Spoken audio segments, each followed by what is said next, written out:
કે આજ મારો દીકરો દુખી થયો, આજ મારા દીકરાને પર દુખના પહાડ તૂટી ગયા, પણ તમારી માં છે ને એ તમારા દુઃખમાં તમે જેમ આંસુ પાડો છો ને એવા આંસુ તમારી માં પાડતી હોય, એવા આંસુ એ તમારી માં રોતી હોય કે આજ લગી આજ મારા દીકરાનું, આજ મારી વસ્તીનું મને માતાનું દુઃખ જોવાતું નહીં, પણ મારી વસ્તીએ એક વખત મારી બાજુ મુખડું કહી અને માં કરીને એક વખત સાચા વિશ્વાસથી પોકાર કરી દીધો હોત ને તો જગતમાં ગમે તેવા દુઃખ પાતાળમાં ગાળ દઉં મારા મેલડીના રામ।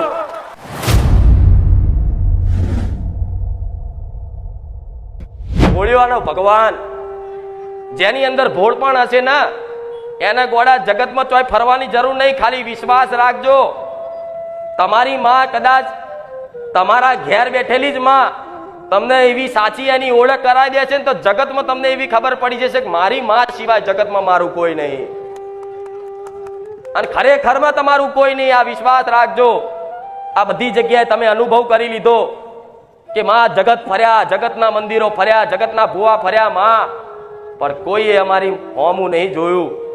પણ આજ બારે જા ધોમ જઈ સોલંકી પેઢીની કુળની માતાના મુખેથી પ્રવચનના શબ્દો કદાચ અમને હૃદયે વાગ્યા છે કે માં જગતમાં કોઈ ના હોય ને એની પોતાની કુળની માતા હોય। એણે તો પોતાની વસ્તી કરી, પોતાના દીકરા મોની, અને એને તો એનું કર્તવ્ય હંમેશા નિભાવ્યું છે, હંમેશા નિભાવતી હતી, અત્યારે નિભાવશે, આવનારા ભવિષ્યમાં તમારી કુળની માતા એનું કર્તવ્ય નિભાવે ને ભલે દીકરો કદાચ એના મોને કે દીકરો ના મોને, દીકરો ગમે તેવો દારૂડિયો હોય, ગમે તેવો હોય, મેલો હોય, માંસ મટન ખાતો હોય, પણ છતાંય તે માવતર છે ને તમારું, તમારી કુળની માતા છે ને એને ગમે તેવા દુઃખ પડે ને તો પહેલી ચિંતા તમારી માન જ થશે, જગતની માતા નહીં થાય, તમારી કુળદેવી ન જ થશે કે આજ મારો દીકરો દુખી થયો, આજ મારા દીકરાને પર દુઃખના પહાડ તૂટી ગયા, પણ તમારી માં છે ને એ તમારા દુઃખમાં તમે જેમ આંસુ પાડો છો ને એવા આંસુ તમારી માં પાડતી હોય, એવા આંસુ એ તમારી માં રોતી હોય કે આજ લગી આજ મારા દીકરાનું, આજ મારી વસ્તીનું મને માતાનું દુઃખ જોવાતું નહીં, પણ મારી વસ્તીએ એક વખત મારી બાજુ મુખડું કહી અને માં કરીને એક વખત સાચા વિશ્વાસથી પોકાર કરી દીધો હોત ને તો જગતમાં ગમે તેવા દુઃખ પાતાળમાં ગાળ દઉં મારા મેલડીના રામ। એક વખત મારા દીકરાએ સંસારથી વિમુખ થઈ અને મારી બાજુ સન્મુખ કદાચ મુખડું કરી અને બે હાથ જોડી અને આહુડા પાડી અને કગરી અને માન કરી પ્રાર્થના કરી હોત ને તાજ હું કુળની માતા, આ જગતમાં હું મહાકાળી, જગતમાં હું ચામુંડા, જગતમાં હું શક્તિ, કોઈ નબળી નહીં। જે કદાચ કુળદેવીની છત્ર છાયામાં હોય, જે કદાચ કુળદેવીની ચુંદડી હેઠળ હોય, એના જગતમાં ગોળા કોઈ એવો પેદા નહીં થયો કે એના નડી જાય મારા મેલડીના રામ। પણ દીકરાઓએ હંમેશા પારકી માતાઓના જ ગુણગાન ગાયા છે, પારકી માતાઓને જ કદાચ માં માં માં માં કરીને ભક્તિ કરી છે, પણ એક વખત હું એના ઘેર બેઠેલી કુળદેવી હોમે સાચા વિશ્વાસથી હૃદયથી માં કરીને મને પોકાર કર્યો નહીં। ભલે દીવાબત્તી કરી, 12 મહિને હાટમના નિવેદે હાચવ્યા બરોબર, પણ માને હંમેશા વાલ જોઈએ, પ્રેમ જોઈએ કે મારો દીકરો મને માં કે। હું માતા તો સુધી કહીશ કે તમારી માતાને ચામુંડાથી બોલાવવાની જરૂર નહીં, મહાકાળીથી બોલાવવાની જરૂર નહીં, હરસિદ્ધિથી બોલાવવાની જરૂર નહીં, એને ખાલી માં કહો એટલે માને ખબર છે કે મારા દીકરાએ મને પોકાર કર્યો અને તમારી માં હશે એ જ પહેલી ઊભી થઈને આવશે। આટલી લાખો ભાવિક ભક્તોની ભીડ છે, એમાંથી કોઈ છોકરું ઊભું થઈ રોવે અને મમ્મી એવી બૂમ પાડે ને તો એની માં હોય ને એ જ ઊભી થાય। કઈ થાય? એની જે પોતાની હોય ને જનેતા એ જ ઊભી થાય કે મારો દીકરો રોયો, આ તો મારા દીકરાનો અવાજ છે। એવી રીતે તમારી કુળદેવી ખાલી ગમે તેવી તકલીફ પડી હોય, ગમે તેવી મજબૂરી આવી હોય, પણ એક સમય કદાચ મને ખુખાર મેલડીને યાદ કરી હોય ને કે માં, પણ મારા પહેલા તમારી માં ઊભી થઈને તમારી જોડે આવી ગયો હોય। સમ કે માને ખબર છે કે આ મારો દીકરો છે, માને ખબર છે કે આ અજ્ઞાની છે, માને ખબર છે કે આ ભોળો છે, મને કઈ ખબર પડતી નહીં કે મારી ભક્તિ પૂજા પાઠ મારી પ્રેમ શું છે, પણ ભલે જેવો છે એવો પણ દીકરાએ કદાચ માં કરી પોકાર કર્યો છે ને એટલે કહે છે કે માતા જોડા પહેરવાના રે. વાપર્યું છે ને આવું? તમારા મઢમાં નહીં, તમારી જો 24 કલાક રહેતી હોય તરત ખાલી હાજરી એનું નામ દેતા એની શક્તિનો આવેશ થઈ જાય ને હાજર થઈ જાય. ભલે દેખાય નહીં પણ માં જગતમાં છે ને એક જ બનાવાય કે જનેતા મારી કુળદેવી, અને બીજી માં હોય ને તો કે છે ગુરુ માતા મારા જેવી. હું તમને નહીં કહેતી કે તમે મને ગુરુ માનો, પણ જીવનમાં કદાચ હારી શિક્ષા હારા સંસ્કાર આલે તો પહેલા આલતા હોય તો તમારા મા બાપ, અને બીજી શિક્ષા અને સંસ્કાર આલે તો ગુરુ. તે એવી રીતે કદાચ તમે તમારી કુળદેવીની ભક્તિ કરો છો અને જો મારા જેવી ગુરુ માતા કદાચ ભેટો તમારી માએ કરી આલ્યો હોય તો ચિંતા ના કરતા ગોડા, હું તમારી ગુરુ માતા બેઠી છું. ડગલે ને પગલે સંભાળ રાખીશ, નોધારા નહીં છોડું. તો આમ આવી ચોકીઓ વાળી માતા છે ને મને આડી થઈને એવું કે અંદર જવું હોય તો મારી પરમિશન લેવી પડશે. શું કે? એટલે હું માતા એમ કહું કે તને તારી ફરજ તું નિભાવસ, તને હોપ્યું છે કાર્ય એ કરસ, અને કોઈ પણ દેવી શક્તિને ગમે તેવું કાર્ય હોપી દો ને એક વખત, એટલે એક વખત કહી દીધું ને એટલે સમજી લો તમે મરી જાઓ પણ એ કાર્ય ના છોડે. એનું ખબર પડે ને આવું વાત હું શું કહેવા માંગુ છું. મને કોઈ પણ વસ્તુ હોપી દો કે માં જોજે હોમે વાળો મારી જોડે અન્યાય કરે છે, માં જોજે મારી જોડે ચીટિંગ ના થાય, તો જો લગીન કદાચ તમારું કદાચ પતા નહીં ને તો લગીન હું ઊભી જ રહું, હું મારું કાર્ય સંભાળું જ. તમે ભલે મને ભૂલી જાઓ પણ હું ના ભૂલું. એવી ચોકીઓ વાળી માતા હોય ને તો મને આડી થાય તો મારે એને કહેવું પડે જા તને નારિયેળ બારિયેળ હલાવીશ અને દીકરાઓ સદબુદ્ધિ આલીશ કે જો તો આવી વિધિઓ ના કરાય. અને મહાકાળી અંદર બેઠી હોય તો મહાકાળી એવું કે મારી વસ્તીએ આવી ખીલાન ચોકીઓ મારી છે ને તો મારે બહાર જવું હોય ને તો એ ચોકી વાળી માતા મને રોકશ. અંદરનું બહાર ના જાય, બહારનું અંદર ના જાય, થાય કે નહીં? અને પછી એ કદાચ બહુ ના મોને દેવી કોઈ શક્તિ એવી હોય ડુસ અને હું માતા જાઉં તો મારે જો લડવાનું થાય કે નહીં? એટલે જ તમે કઈ આવવાનું નક્કી કરતા હશો ને તો ઘરમાં કકરાટ ચાલુ થઈ જતો હશે.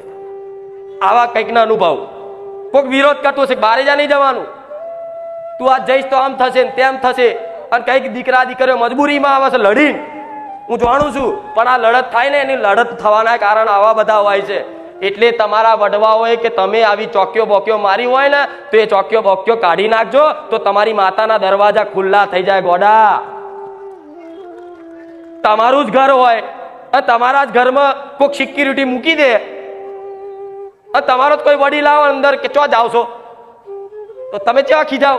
મારું ઘર ને તું મને કોણ પૂછવા વાળો? તો કદાચ આઠમના દાડે નોરતામાં કદાચ તમારી માતાને કદાચ આહવાન કરી અને કંકુના પગલે કદાચ જમાડવા બોલાવી હોય, તમારી માં કંકુના પગલે આવે અને ચોકી વાળી માતા એમ કે ભાઈ ચો જાય છે, તું કોણ છું? તારે તમારી માને દુઃખ લાગે કે આજ મારી વસ્તીનું ઘર અને આ માતા પારકી મને રોકે. થાય કે નહીં? મારી વાત બહુ ઊંડાણની સમજે પડે છે ને? તો આવી બધી ગલતીઓ કરીને એટલે તમારી માં પાછી પડે છે. પણ આ બધું ના કરાય ગોડાઓ, ના કરાય, બધી વિધિઓ ના કરાય. વિધિઓ શું હોય છે તમને ખબર છે? બુઆ ચાયા મંત્ર મારા એ ખબર છે તમને? કઈક જગ્યાએ જોયું તો શું કહું ના હોય આવા વની વિધિઓ કરી છે, વની. મારે જાહેરમાં કેવું નહીં, નકર બધા ભુવાની બધી દુકાનો સટલ પડી જશે. પણ જે છે સત્ય કહીશ, તમારી ઘરની ચોકી કરવા માટે તમારી પેઢીની માતાને બેહાડો ને. પારકા ભુવાની લાઈન માતા બેહાડવાની, પારકા ભુવાને ઘરમાં દીવો કરવાનો, પારકા ભુવાને પૂર્વજને પૂજવાના ઘરમાં પૂજાય ના પૂજાય? ગોડા તમારી કુળદેવી તમારી પેઢીઓની માતા યાત્રા થાય રિહાય તરત કે આ દીકરાએ ઘરમાં લાઈન લીંબુ વારી ને તો લીંબુમાં એક શક્તિ હોય છે, તમને ના ખબર હોય તો કહું. લીંબુમાં છે ને એ શક્તિ એવી હોય કે લીંબુ આમ કરીને વારે ને એટલે ગમે તેવી દેવી શક્તિનું નામ દે ને એટલે શક્તિ અંદર લીંબુમાં આવે એવું પેલા હોભરતા. તેવી રીતે તમારી કુળદેવીના નામથી કે ભૂવો ઘરમાં આવે તો કે ઘરનું ઘાટનું ચોરાનું ચકલાનું બહારનું તળિયાનું જે તે નડતર વાળું હોય બધું આવી જાય. એટલે ઘરની તળિયાની પેઢીની બધી માતાના અંદર લીંબુ જવાનું થાય ને એટલે એવી કાઈ થાય. આ ખાલી ભૂવો જવા દે, ભૂવાને ના છોડું, તને ના છોડું. તળિયાના દેવ નડતા નહીં, પણ આવી ચોક્યો આ કોઈ વીઆઈપી બહુ નડે છે? અમેરિકામાં નડે કોઈ બહુ તળિયાના દેવ નહીં નડતા ને? તો તમને ચમ નડે છે બધું? તો છંછેડ્યા, હાથે કરીને છંછેડ્યા. પેલા નતા નડતા કોઈ, પણ હાથે કરીને છે ને તળિયાનું વાટનું ઘાટનું ચોરાનું ચકલાનું કરીને વારણ કર્યું ને એટલે બધી શક્તિઓ કાઈ થઈ કે અમારી જગ્યા અને અમારી જગ્યામાંથી વારણ કરીને તું અમને ચાર રસ્તે મોકલેસ, સોની મોની રે આ ભુવાન જવા દે, અને જો 3 મહિનામાં તને કોઈ ભુવાના લાઈનમાં ના લગાડું ને તો મારું નામ માતા નહીં. અને એ માતા એવું રચાવે કે તમને રખડતા ભટકતા કરી નાખે. તમને એવા તમે જેવા હોય ને, જીવો ગુનો કર્યો હોય ને એવા ભુવા જો લઈ જાય તમને, અને એ ભુવાના મગજમાં વસી અને એવું કે ભાઈ આ મહાકાળી છે ને માતા, એ મહાકાળી તમારી ઘરમાં નહીં, અને મહાકાળી માતાને તમે પાવાગઢથી લાવો, અને ઘેર મહાકાળી હોય જ. પણ ભુવા એવા જો લઈ જાય કે મહાકાળી નહીં તો પાવાગઢથી લાવો, તો આજના બાપડા માણસો પાવાગઢ દીવો લેવા જાય. એટલે પણ પેલા ઘેર હતી એના ખોરને પાવાગઢ શું લેવા જાય? સાચું ખોટું? દીવો એક જ હોય, 25 દીવા ભેગા ના થાય. હું બહુચર છું ને તો મારો એક જ દીવો છે. બહુચરાજીનો દીવો એ ચાંદનો અલગ પડી ગયો, એટલે આજ મારી વસ્તી બહુચરાજી જઈને દીવો લાઈન મને બેહાડે તો હું બેહું? એમ કહું પેલા તારા બાપ દાદાનો જે દીવો હતો ને એ પ્રગટાય, મારા કોઈ મતલબ નહીં મોટા મંદિરનો દીવો. પણ આવી કોઈ સમજણ પડતી, અને બસ બધા ભુવાજી જે કરો એ ખરું, ભુવાજી જે કરો એ ખરું. એટલે આમાં ભુવાએ તો તમારી પેઢી છે ને દેવ દુઃખની ઓટ્યો એટલી બધું ઘૂતરું કરીને નાખ્યું છે ને કંઈકનું, તો કદાચ તમે અહીં આવો છો ને તો મારે ઉકેલવું હોય તો જોવું પડે કે આ ઘૂતરાનો છેડો કઈ બાજુ છે, આના ગુના ચોથી પકડું, આ છેડો ખેંચું તો પેલી બાજુ ગોઠ બંધાય, આ છેડો ખેંચું તો પેલી બાજુ ગોઠ બંધાય. તો હું માતાએ કન્ફ્યુઝ થઉં, મારે માથું ગંજરવું પડે. ખારું હાલો કહું ચમનું હવે તળિયાનું બતાવીશ તો મોમાનું આવશે, મોમાનું બતાવીશ તો બહારનું, એમ કરી બધું ભેગું થઈ ગયું હોય, થઈ જાય ને. પછી તો કેટલાય શું કે હું તો ખુખાર મેરડીએ જઈને આવ્યો, પણ એ માતાએ તે મારું દુઃખ ના પકડી શકી. એટલે સોની મોની તારા બેઠવાનું લખ્યું હતું ને એટલે મારા ભગવાને મને બતાવ્યું નહીં. હું તો અહીં જઈને આવ્યો, મારું દુઃખ ના મટ્યું. અલ્યા તારા બેઠવાનું લખ્યું હતું, તારા જે ગુના કર્યા હતા ને, આ જે દેવ દુઃખ ની વારણ કારણ બધું કરીને હોશિયાર બધા ભુવા લાઈન બધી જાત જાતની વિધિઓ કરાવી ને, એટલે તારી માતા છે ને એતરાજ થઈ જાય, રિહાઈ જાય. એટલે કદાચ તારી માતાઓએ એવું જ કીધું કે મારી વસ્તી છે ને આ એટલા બધા ગુના કરી દીધા છે ને કે મારા માતાના તે દીવા ઊંધા પાડી દીધા. કઈક પેઢીઓમાં જોયું છે આવું, કઈક પેઢીઓમાં જોયું છે આવું. દીવા ઊંધા પાડી દે, બંધ કરી દઉં, દીવા બત્તી નહીં કરવી. એટલે માતાઓ છે ને એમ કહી દે કે રવા દે, મારી વસ્તીનું ભલું ના કરતી.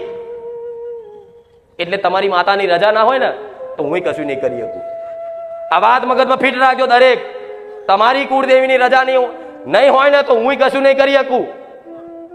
ભગવાનની રજા નહીં હોય ને તો હું કશું નહીં કરી શકું. કદાચ 1000 વખત પૂછશો ને તો મારા મોઢામાંથી જવાબ નહીં નીકળે. તો તમારે એવું નહીં માનવાનું કે મને દેખાતું નહીં. અરે આકાશ પાતાળ પૃથ્વીનું બધું હું જોઉં માતા. પણ આ તો જેવું સમયના નિર્ધારિત કર્મોના નિર્ધારિત બધા હોય ને, અને મારો ભગવાન ને તમારી માતા જે મને બતાવે ને એ મારે કહેવાનું હોય છે. પણ તમારી માતાઓ તો ટોપલા ભરીને આવા ગુના બતાવી દીધા હોય તો હું કહું કે દીકરા આ વાત ચમની કહું તને કે તારા આવા આવી ગલતીઓ છે તો આવી ભૂવા પડ્યો કરી કે નહીં તમે? હા કે ના? આ તો આવી ભૂવા પડી કરી હોય ને તો તમારી માની આગળ સંકલ્પ કરાય કે માં હવે કોઈ વારણ કારણ કરવું, હવે કોઈ ચોકીઓ મારવી, હવે કોઈ સ્મશાનની રખ્યા બખ્યા લાવી, હવે કોઈ દરગાહના પાણી છોટવા, હવે કોઈ દરગાહના પાણી પીવા, ગમે તે ભુવાન માં કદાચ મજબૂરીમાં જઈશું ને તો પેલા સમજીશું શું કહેવા માંગે છે, પછી માં ઘરમાં કદાચ કોઈ વ્યવહાર કરીશું, નકર અમે કરીશું તો તમારી માં છે ને તરત રાજી કે જા દીકરા સદબુદ્ધિ તો આવી.